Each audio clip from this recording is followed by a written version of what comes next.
Hi guys, it's me, Duff Rowden. Come on, let's go for a walk and let's talk about grace today. I love coming down here by the stables and seeing these horses. They look so sweet and they just look so placid. You know, saying, hello, how you doing there, baby? I love coming. Reminds me when I was a kid, even the smell of the horses, you know. But you know, I was thinking about this TV show that Benita and I watch every now and then. It's a rough show, so I'm not really recommending by any stretch of the imagination. It's called Longmire. Some of you have seen it. And there was this scene, you know, it's always tragic what's going on up there in Wyoming. I don't think I'm ever going to move to Wyoming after watching that show.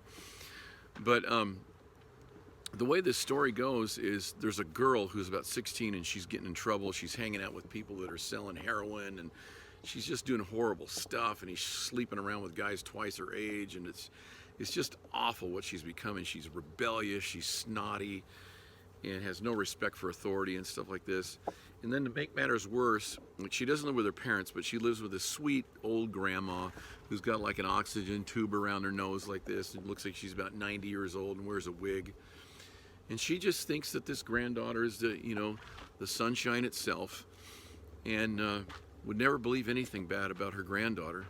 But her granddaughter, even, because she's got such a drug habit now, she finds in the mail her grandma's Social Security check, and then steals it and takes the money and uses it to buy drugs. And but anyway, this woman deputy has some mercy on her, and she could just throw her in the jail and stuff like that.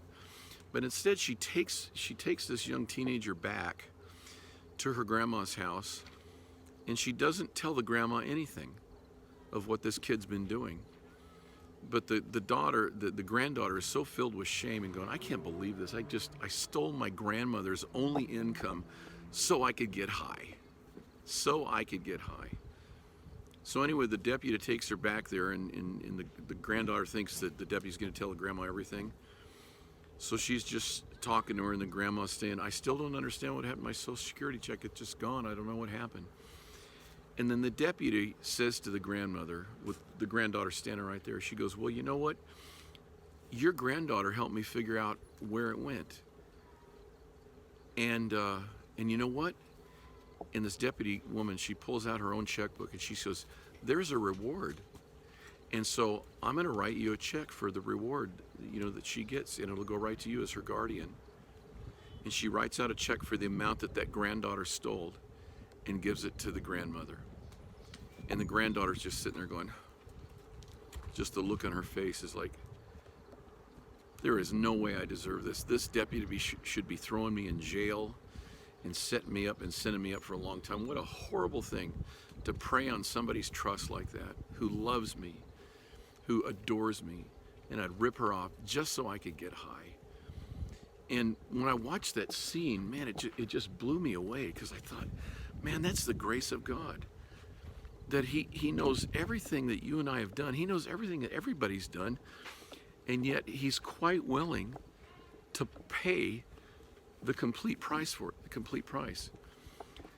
I thought of another thing where, like, I used to live in Lakeview Terrace, up where some of you remember there was a guy named Rodney King.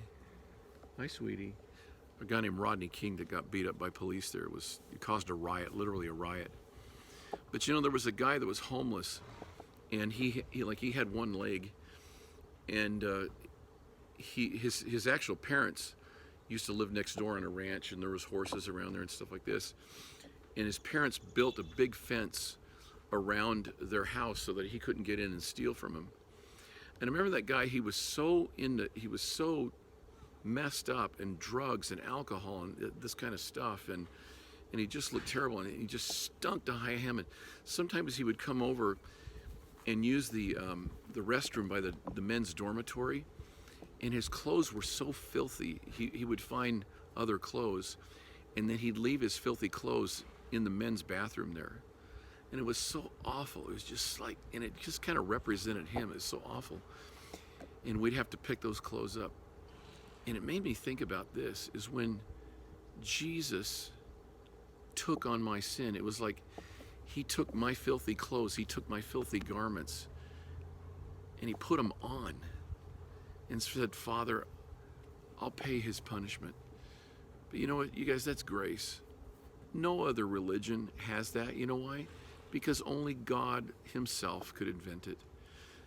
Eye has not seen, ear has not heard, it's not even into the heart of man the things that God has done and prepared for those that love him.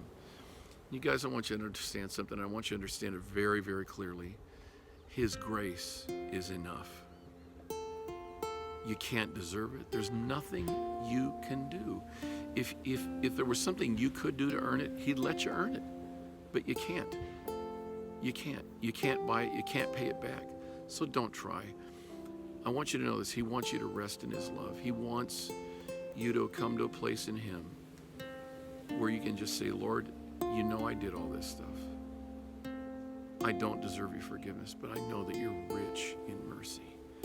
And I confess it. Oh man, it's so good, you guys, to confess it. It's so good to get it off your heart and to get it off your chest and give it all. He knows it anyway, but for you to say it, oh God, you have so much freedom for you. And you can do that now, and you know what to do. You just need to tell him. And you need to tell him that you know that he died on the cross to wear your sin for you, to put it on and to take it off of you and to clean you. So anyway, this is me. You guys, I love you so much. Please share this, okay? Would you? Right now, just share this. Pray for us, okay? Love you guys. We'll talk to you next week. Bye-bye. What is that? Hello, big. Oh, you're so, yeah, that's what I thought. Uh-huh. Mm-hmm. Mm-hmm. That's right. Can you say hi to all my friends? Yeah. That's good, boy. Oh, you're a good boy. You're a good boy. Yes, you are.